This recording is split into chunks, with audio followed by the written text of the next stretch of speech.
Karena bacaan Quran bukan bacaan biasa. Salah baca bisa salah makna. Iza zulzilati. Yang paling repot. Ijajul jilati. Jilat terus sampai habis. Alhamdulillah akhi, kita walaupun tidak sholat sunnah, pahalanya dituliskan ya. Belum tentu. Ya. Enggak, saya netral, ingat. Jangan macam-macam lah. Netral, saya netral. Ya. Persatuan nomor 1. Ya. Adapun presiden nomor. Udah.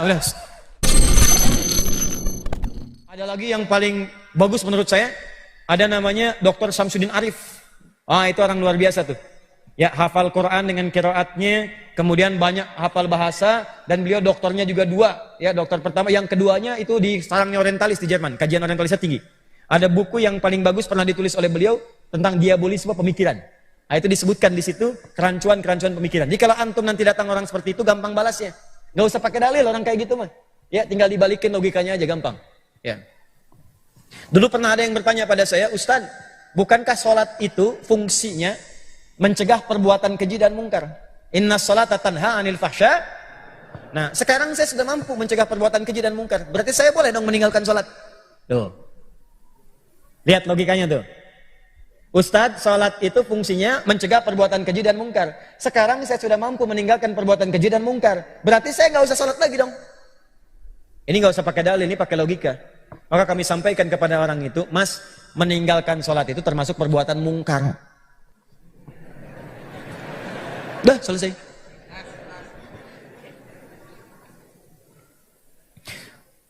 Tanya, jawab. Waalaikumsalam warahmatullahi wabarakatuh. Saat belajar menghafal Al-Quran tapi tidak ada guru hafid di dekat rumah, bagaimana menurut ilmu karam? Taib. Allah ibarik fikum. Gini, Quran itu teman-teman sekalian mesti dipelajari dengan sanad. Sanad yang dimaksud sanad guru yang menerima pelajaran Quran dengan baik, sehingga ketika mengajarkan pada kita, maka ajaran itu sesuai dengan ajaran-ajaran sebelumnya sampai tersambung kepada Nabi. Karena bacaan Quran bukan bacaan biasa. Salah baca bisa salah makna. Nih. Contoh. Dari harokat aja udah beda. Tulis begini misalnya. Ya, bisa bacakan siapa tajwidnya dengan harokatnya yang sempurna? Boleh bantu bacakan? Alif lam mim tuh kan cepet ya, alif lam mim tuh. Nah, udah beda nih. Ayo, ada yang lain?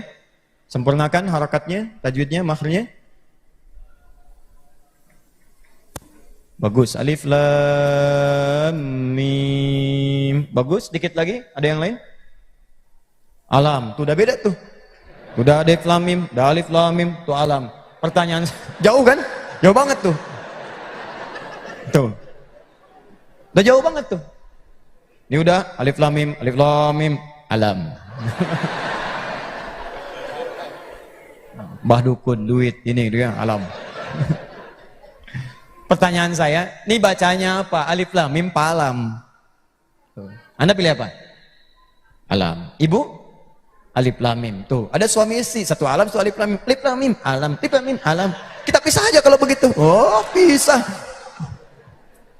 Ini dari mana taunya alif lam mim atau alam? Ada guru yang mengajarkan. Kalau ditempatkan di surah Al-Baqarah berarti belum tentu. Belum tentu. Alam tara annallaha lahu mulkus samawati wal ard. Jadi kalau ditempatkan di Al-Baqarah ayat yang pertama, maka ini pasti bunyinya apa? Alif lam mim. Kalau ditempatkan di Al-Fil pasti bunyinya alam tara kaifa fa'ala rabbuka bi ashab. Dari mana taunya alam dengan alif lam mim? Ada guru yang mengajarkan. Contoh, Ustadz, tapi kan sekarang sudah ada harokatnya, belum tentu bisa sempurna bacanya. 2. Misal,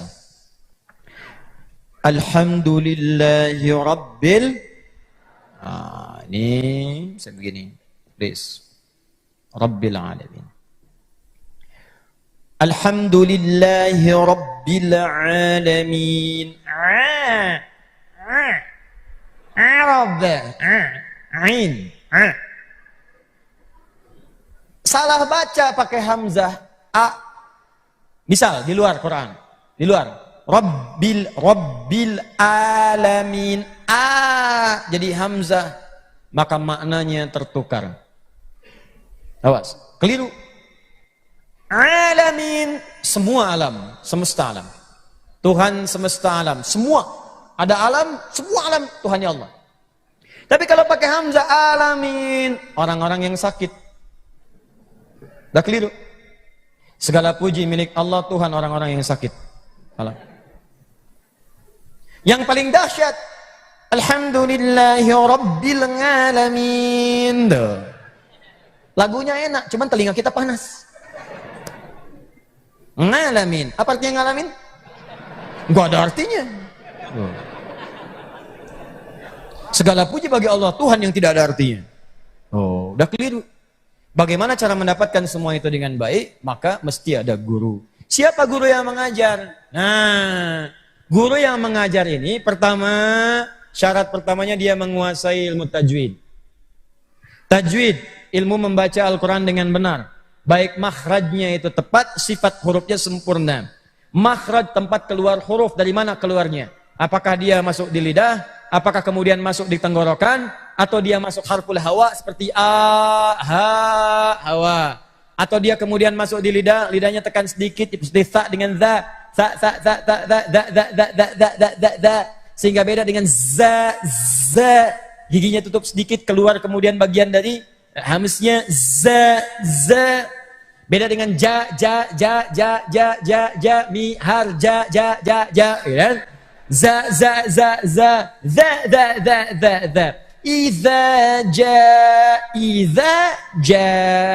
Iza zulzilatil ardu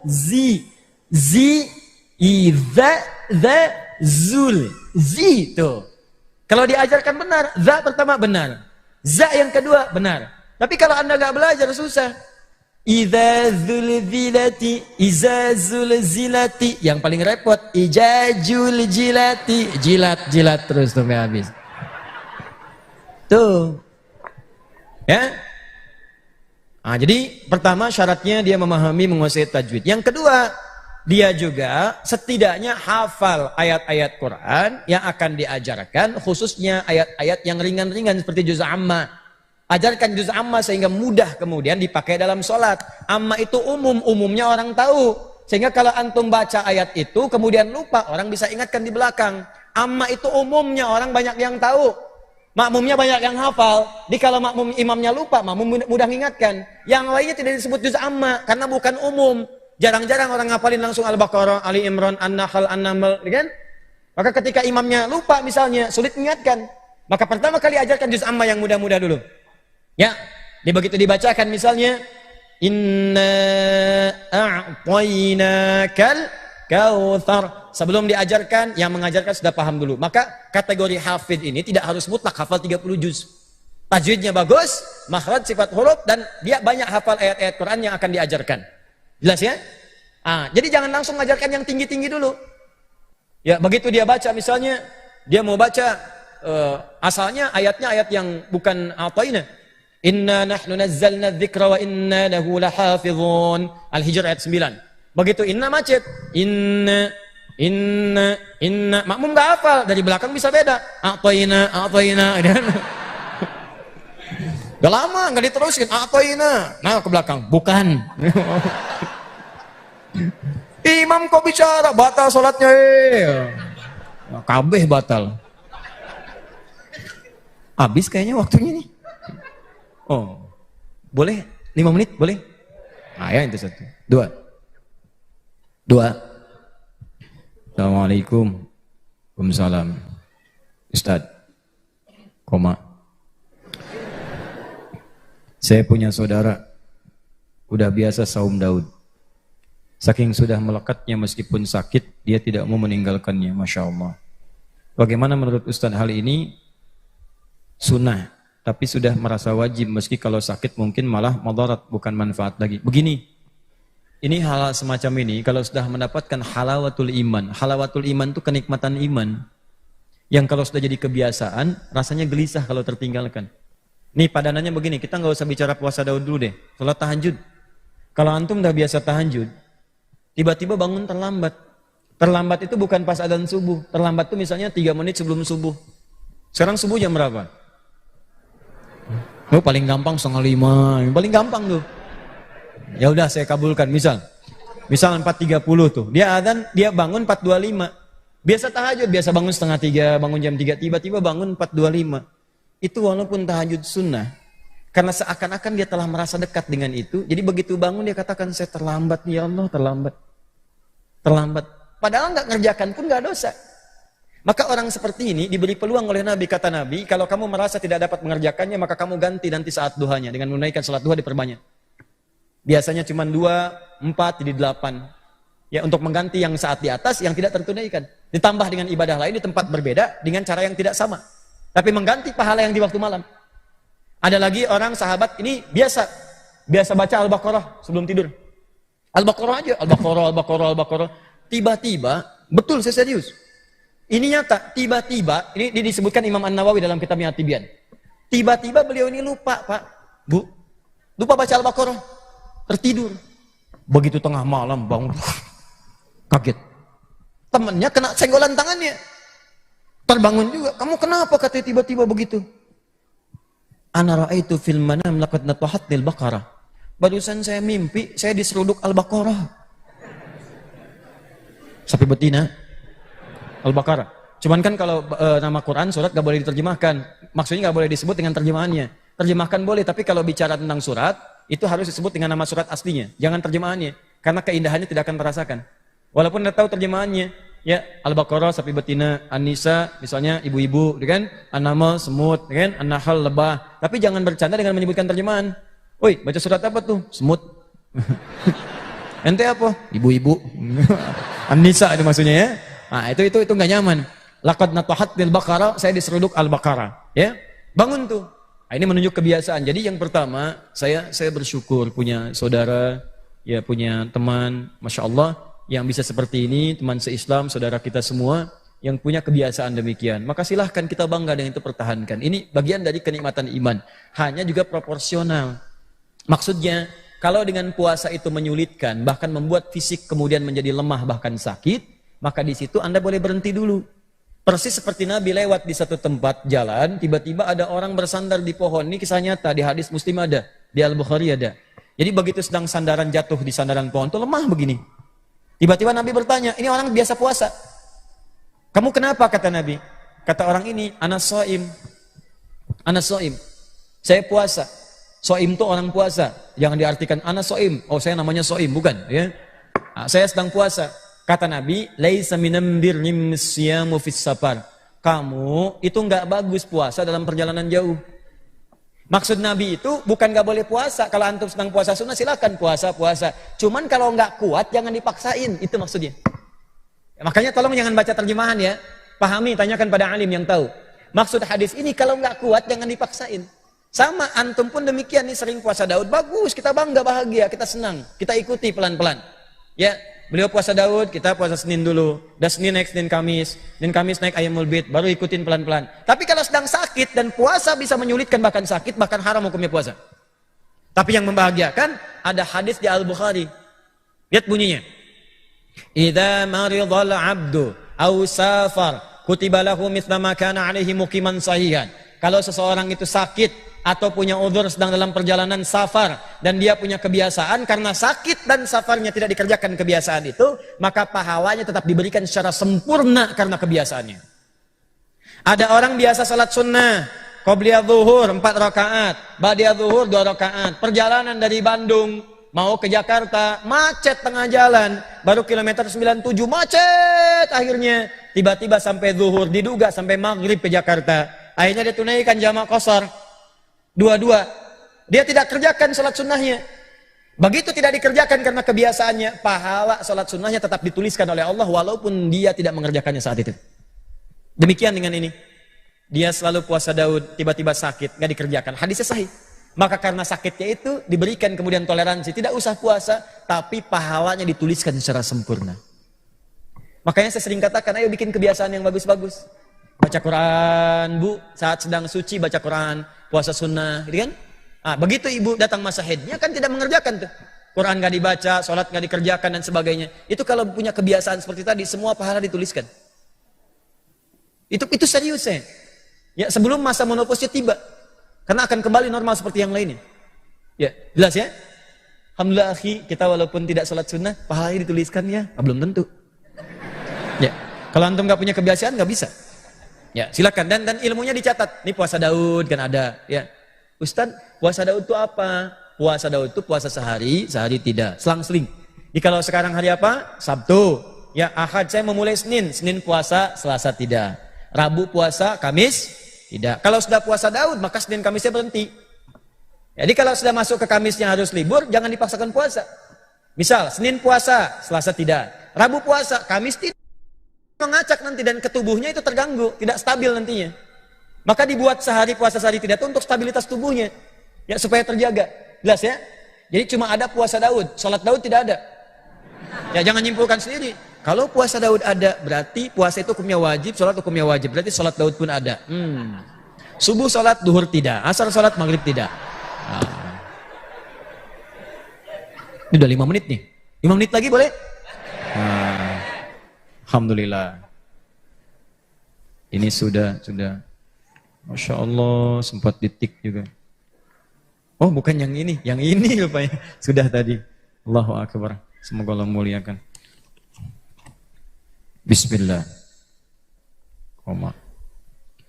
Barakallahu Ustaz. Afwan nih, maaf. Bismillah bagus untuk nulis. Tapi saya sarankan masukkan salam juga. Assalamualaikum. Bismillah itu untuk melahirkan pahala bagi pribadi. Untuk mengerjakan apapun. Bismillah ada pahala. Bismillah ada pahala. Tapi salam itu sapaan yang melahirkan pahala baru. Jadi begitu Anda mengatakan Assalamualaikum. Bismillah, Assalamualaikum. Nah, itu pahalanya tambah. Dan saya jawab Waalaikumsalam. Dan yang kedua, Bismillah bisa disirkan. Salam tidak. Bismillahirrahmanirrahim. Bisa, tulis. Tapi Assalamualaikum tidak. Ustadz mau buka pengajian. Assalamualaikum, silent, sir. Assalamualaikum. Enggak bisa. Ya. Atau saya hanya jahar, antumnya sir. Assalamualaikum warahmatullahi wabarakatuh. Enggak bisa. Ya. Maka saya sarankan kalau mau bertanya, Bismillah, bagus, kemudian sandingkan dengan salam. Melihat keadaan umat bahwa pemuda saat ini yang telah tercemari oleh orientalis yang kuat. Nah, untuk itu kami yang kapasitas keilmuannya masih rendah, bagaimana cara kami untuk ikut berjuang dalam dakwah ini dan melawan paham-paham orientalis yang sudah melekat? Belajar. Masuk kampus belajar yang benar. Ambil jurusan-jurusan yang sesuai. Masuk fakultas dakwah, ambil jurusan yang jelas, pelajari ritmenya, bahan-bahannya kaji. Sekarang banyak. Di Indonesia banyak, ada kajian-kajian, ikuti kajian yang sifatnya itu membantu dengan cita-cita antum. Antum pengen nih jadi filter untuk orientalis, ngatasi mereka, ikuti kajian, ada INSIS. Ya, ada ustad-ustadnya, Ustadz Hamid, Ustadz Adian Husaini, ya, dokter misalnya yang tadi saya sebutkan Samsudin Arif, ya, ada dokter Ugi Sugiharto. Banyak kajiannya, buku-bukunya banyak dan berkualitas. Itu orang-orang hebat, jangan dikira orang biasa tuh. Itu orang hebat. Tahukah Anda teman-teman sekalian? Itu mereka. Karena jarang ada yang manfaatkan di Indonesia ini, itu banyak jadi dosen di luar negeri. Di Malaysia, jadi profesor hebat. Ada yang ngajar sampai di Kuwait, ada yang di Oman. Jadi macam-macam itu, luar biasa. Ya, ada buku yang saat dituliskan Amerika langsung pesan. Itu buku Mishkatnya Profesor Hamid Zarkasi. Itu begitu selesai itu sudah ada di perpustakaan Washington DC. Jadi kaji itu, saking berkualitasnya. Dan tidak apa-apa, itu biasa. Toh kita pun kalau ada karya orang Barat kita baca juga. Jadi dalam dunia hazanah pemikiran itu biasa kita mengkaji, kita baca. Jadi kalau antum ingin filter seperti itu, maka masuk ke jurusannya.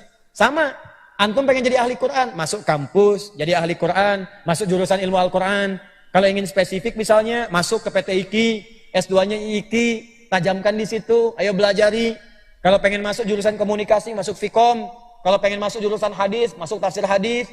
Jangan tanggung, kalau bisa pelajari sampai ke Timur Tengah. Ustaz saya pengen ke Madinah, bagaimana? Pelajari kurikulum Madinah sebelum ke sana.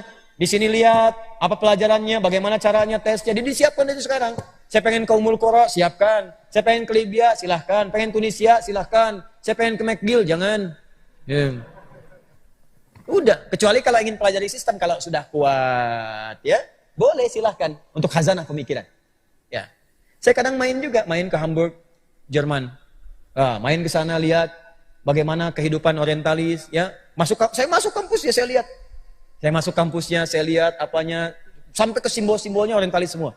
Ya, ada patung-patung, ada ini, ada pemikiran. Oh, pantas saya bilang doktrinnya udah kuat begitu. Ya. Nah, jadi supaya kita lebih paham, ayat Quran siru fil ardi, silakan jalan-jalan di bumi.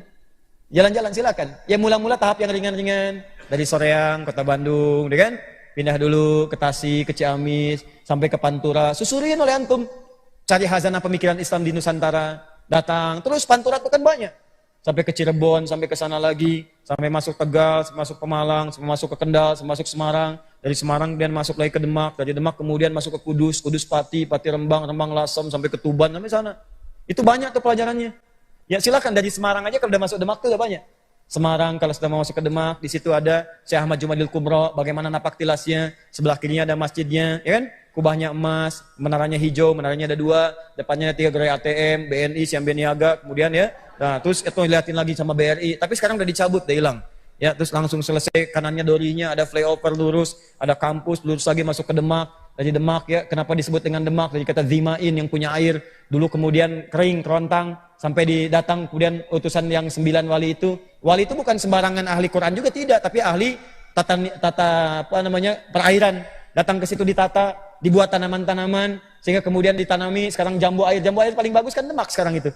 Begitu airnya udah tertata, disebutlah Zimain. Orang lokal menyebutnya Demak, Demak. Zimain, kota yang punya air yang teratur. Sampai sekarang, ya itu toilet terpanjang tuh di Demak. Toilet terpanjang, selokan samping jalan, itu paling panjang tuh di Demak tuh. Jadi kalau antum sudah mulai masuk Demak, sampai ujungnya itu pinggirnya kalinya paling panjang. Sampai ke ujung. Setelah itu Kudus, kan? Kudus ada apa lagi? Terus masuk ke Pati, sampai ke Rembang ke Lasem. Begitu masuk 10 menit ke Lasem, sebelah kirinya ada Caruban. Caruban ada kaitan dengan Cirebon. Banyak.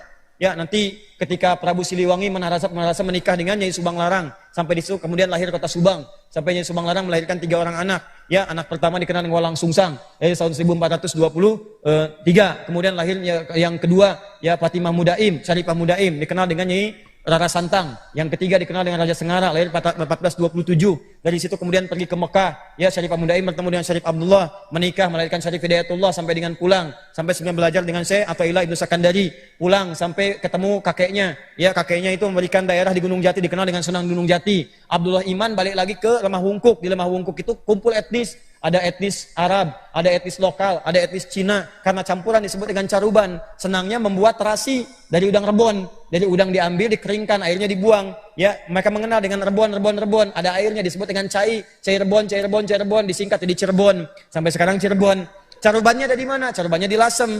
Begitu antum masuk ke wilayah Lasem, sebelah kirinya ada pantai Caruban. Sebelah kanannya nyebrang dikit ada Karangturi. Karangturi itu etnis Cina pertama datang lewat Karangturi. Sampai sekarang di situ tempat-tempatnya itu ya keadaannya itu mirip semuanya pada zaman-zaman klasik masa lalu.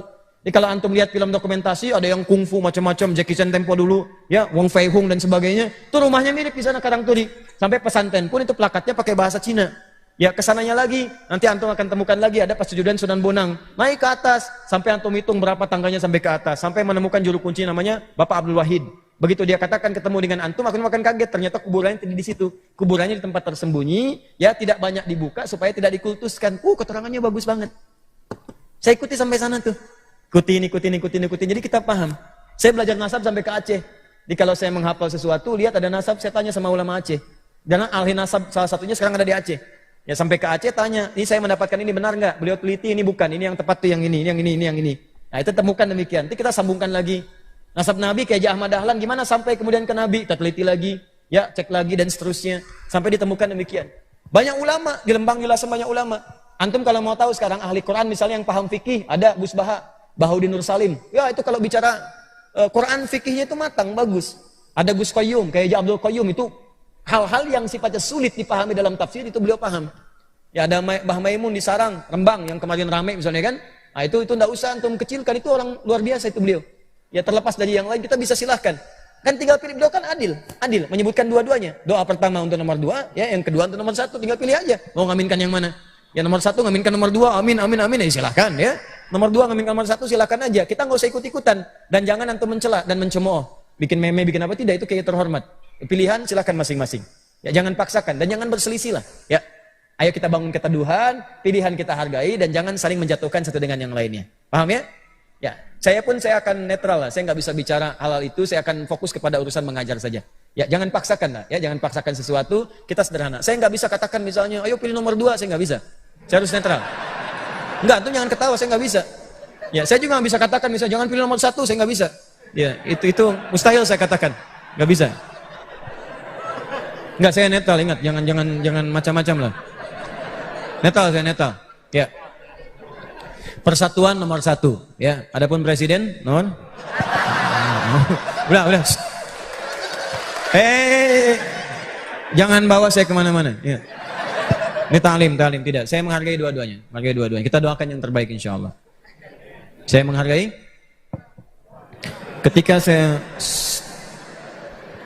tutup nih kalau lama ini. Jadi saya udah lewat lagi nih. 2 menit boleh? Ustadz, saya ingin bertanya. Ketika saya sholat, kenapa di depan mata saya tertutup atau terbuka selalu ada lafaz Allah? Allah atau Allah. Apakah itu gangguan dari setan? Kalau lafaz itu mengganggu khusyuk Anda, berarti itu setan. Ya, kalau mengganggu Anda khusyuk. Kalau tidak mengganggu Anda khusyuk, berarti itu gambaran untuk mengarahkan Anda pada kehusyuan. Ya, jangan-jangan itu imajinasi Anda gitu muncul. Tadi kalau Anda terganggu dengan itu semua, misalnya, itu berarti setan. Karena tugas setan itu memberikan waswas supaya Anda terganggu dalam sholat. Di hadis riwayat Abu Daud, kata Nabi SAW, jika mulai Anda akan sholat mengangkat tangan, kalau sudah mengangkat tangan, maka fayaqulu syaitan, setan akan berkata, udhkur kada, ingat ini, ingat itu. Maksudnya Anda dipalingkan dari sesuatu yang membuat Anda fokus khusyuk dalam sholat. Kalau Anda terganggu, berarti setan. Bahkan yang paling bahaya, hatta la yash'ural musalli kam rakatan yusalli. Sampai orang sholat tidak sadar berapa rakaat sedang menunaikan sholatnya. Allahu Akbar, melihat lafaz Allah. Melihat. Sampai lupa, berapa rakaat ya? Nah, itu pasti setan. Jelas ya? Nah, saya kira itu yang kita bahas hari ini. Jadi kita sepakati bahwa kalau ada orang-orang turunan dari ilmu orientalis, kita jauhi, kita tinggalkan. Kalau hadir di sekitaran kita juga kita doakan. Jangan saling mencela, jangan saling menghina, jangan saling merendahkan. Kita harus bangkit untuk memperbaiki diri sehingga Allah menilai kita lebih baik daripada sebelumnya. Siap insya Allah?